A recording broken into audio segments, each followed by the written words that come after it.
According to Peter Finn, a Democratic political strategist and contributor for U.S. News, while the top 1% of earners in America have witnessed a 275% raise in income in the past 30 years, middle class wages have remained stagnant. As the cost of living rises, population and the inequality gap all continue to rise, we find ourselves facing an increasingly harsh reality of the scarcity of resources available to the public, the infrastructure, and the average American people.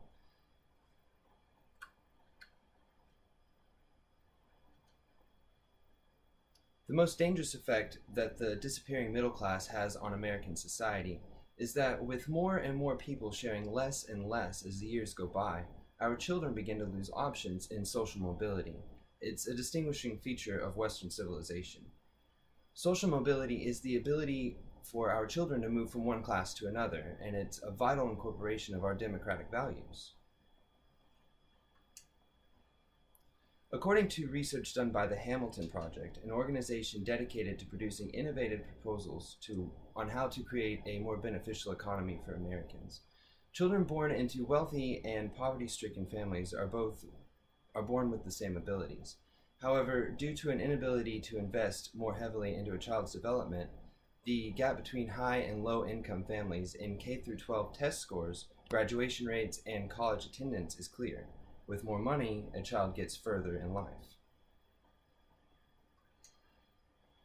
So the issue is not how wealthy the wealthy are, but rather what resources the most commonly produced citizen has available to them. In the end, we're allowing the trade of the potential economic value of every brilliant child in America for only those with wealthy upbringings. I encourage you all to consider where we would be today without a thriving middle class 50 years ago. What wave of health defects might we be facing due to malnutrition, lack of public education, and consistent loss of voice in our capitalist democracy? I encourage everyone to stay informed on the functions of our economy and democracy, and the reality of our own purchasing power.